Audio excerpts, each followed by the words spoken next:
guys, good night to you and your family. Hope you are having or have had a great day so far. Wishing you all the love and blessings that there is to offer. So what I'm doing tonight is finishing up the vases that I have done using cardboard and showing you the effect that I have accomplished with it. So let's get started. So previously I had done, this was one of the first vases that I had done.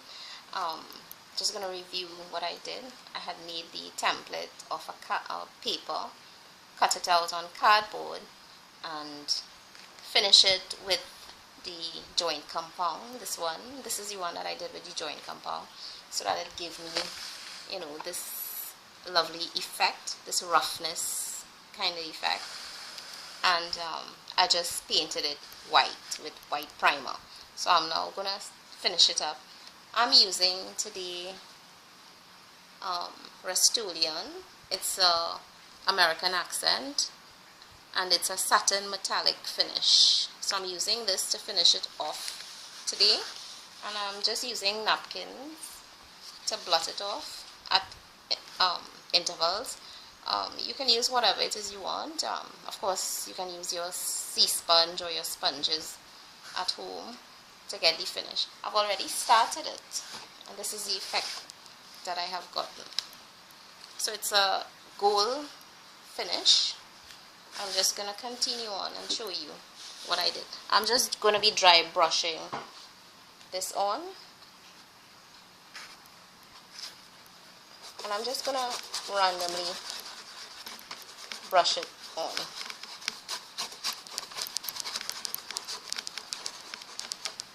I'm going to get a little darker finish at certain points, and I just continue on doing that. Now if you have excess, you can just blot it off and then continue. So I just continue doing that process, and if I feel to go in and use my sponge, I just go in to get that effect on. So this is what the finish I will get, and I just continue on doing that.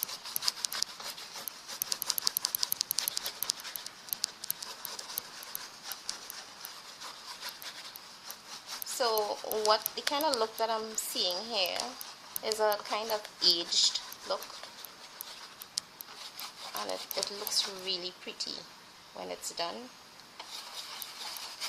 So I just continue on brushing on wherever I want it to be. Of course, I'm going to leave white parts of it seeping through.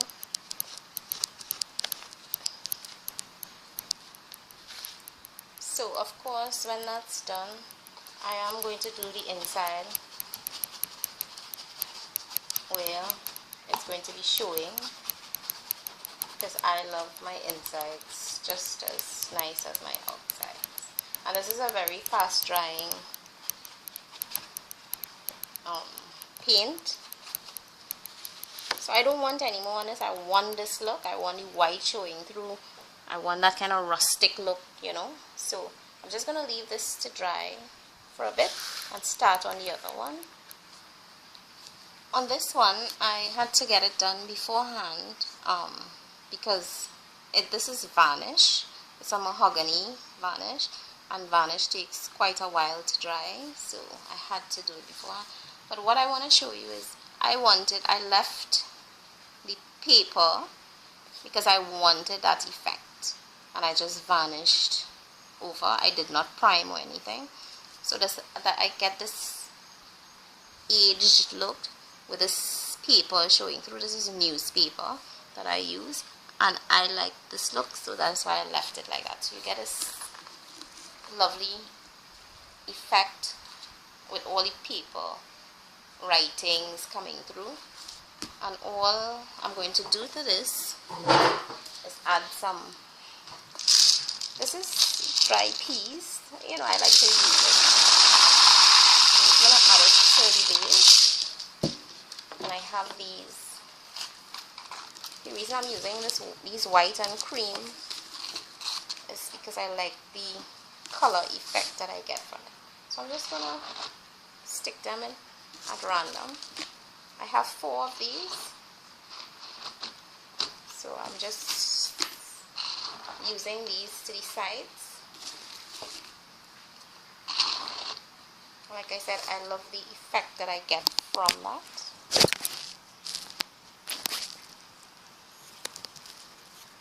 I'm just setting the camera so you can see.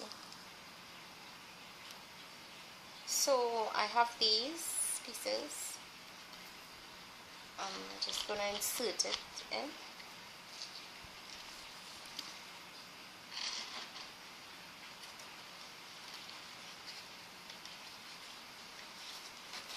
One is going to go a bit higher and one is going to go lower. And this is what I want to get. So I find the white and silver gives it it complements one another. It gives it a lovely effect.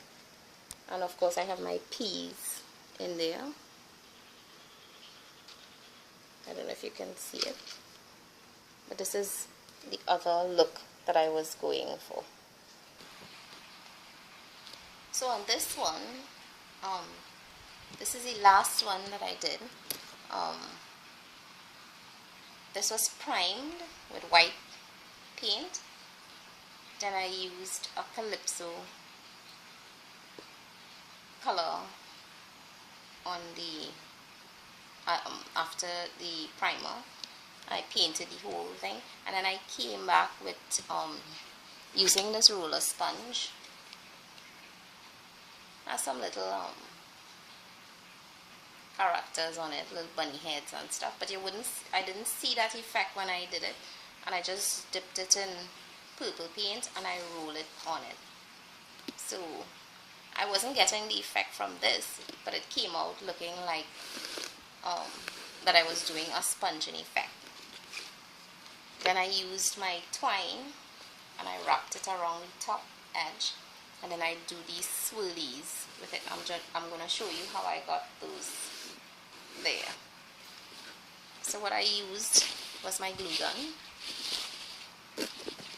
and I just passed it on it where I wanted my twine to go, the same pattern that I want my twine, and I just carried it around.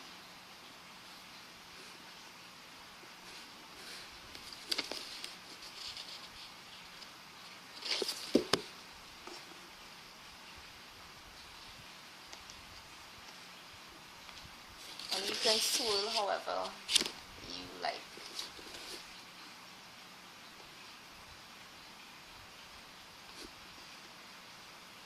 And then I just cut it away.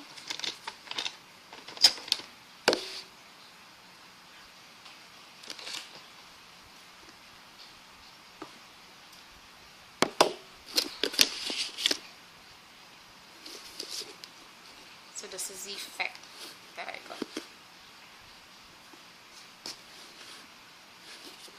And I went and I continued wherever I wanted that pattern. I continued running the glue and sticking it in place.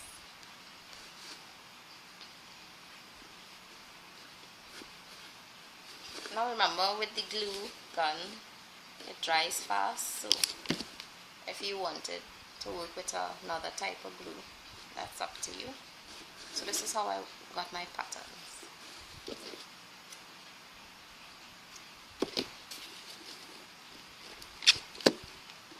And I twist it around to get that design. So this is how I got my designs. So I'm just going to put another one here.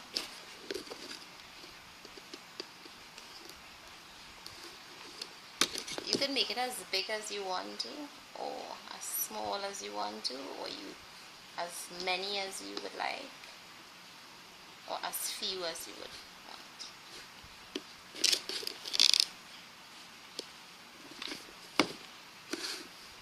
like I said, I'm just following that glue around like that.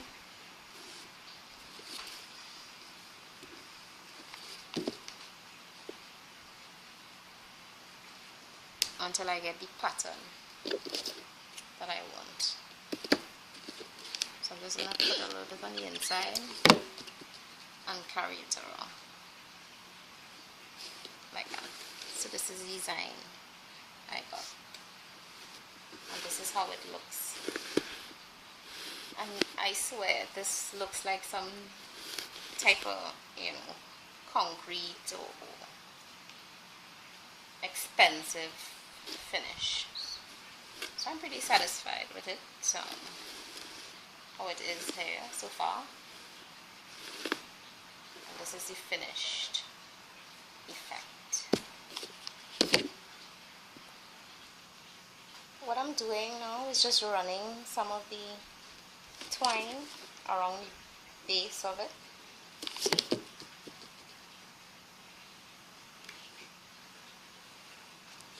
Now you can leave it like that, but I'm just finishing it up with a couple rows of the twine going around. So this is what I have when I run the twine around the bottom, and this is the finished piece. Now I'm just going to do a little floral arrangement in it. You know, Valentine was just finished, and we have some floral fresh flowers that dried, so I'm just going to use the dry flowers to do this arrangement. So I've placed the vase a little lower so you can see what I'm doing. I'm just pressing this oasis down on the inside.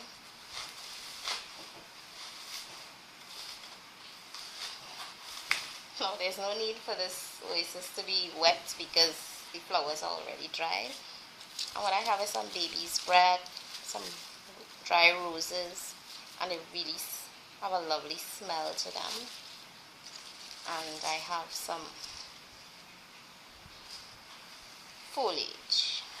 So I'm going to be inserting these first. I have 4 of them, so I'm placing them to the sides.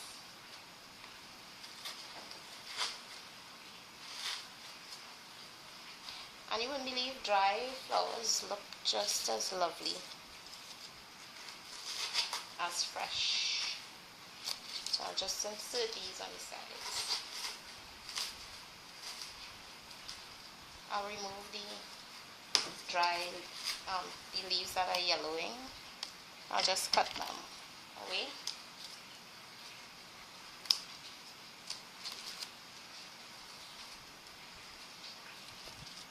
I'm just going to use these to establish a height here.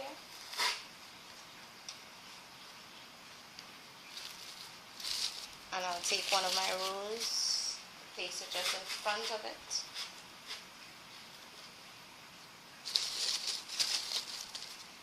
And place the others on the side.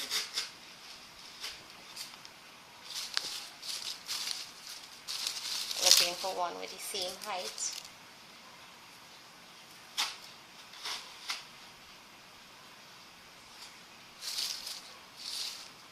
I'm just going to place this one just lower.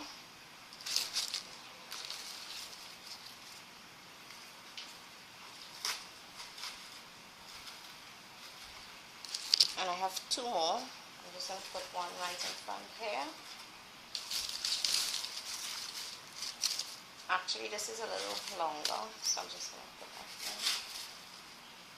So you get that layering coming down. I'm just going to put this one in front. Now I'm just going to fill in with the rest of my baby's bread.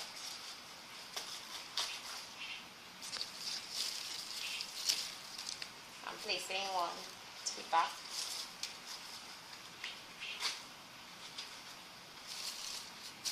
And they have all different heights, so just looking for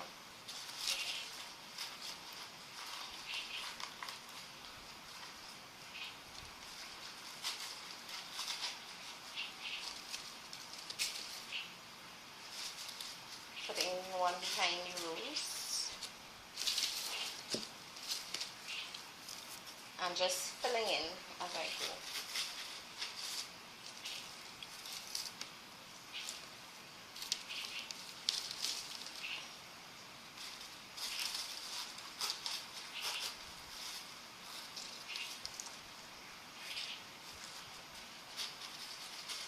Remembering to insert some on the sides of it so that everything looks uniform. Sorry about that. Sorry about that, my camera fell back. The joys of these things.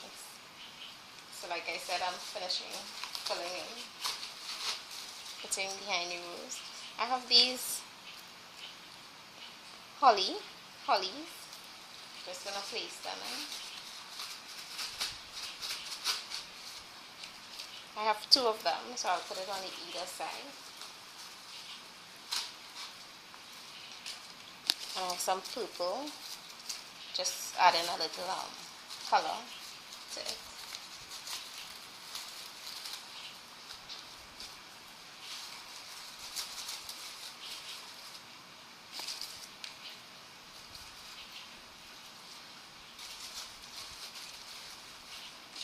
And continue to fill in with these. So I'm pretty much filled in, and I'm just going to add in this last piece.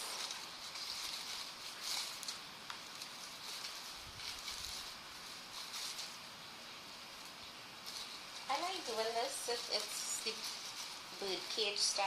It gives a little effect to the piece. I have 2 of them. So this is the finished look in the vase. And dry flowers give you such a aged vintage look. Okay, so this is the finished look of the pieces. 3 of them. And all this is done out of cardboard and paper and twine. And this is the bouquet with the dry flowers. So of course don't throw away your dry flowers, they can always be used. And they have a lovely smell to it. So you can try this at any time. So guys, thanks for being with you again and sharing these crafts with you. So, catch you later.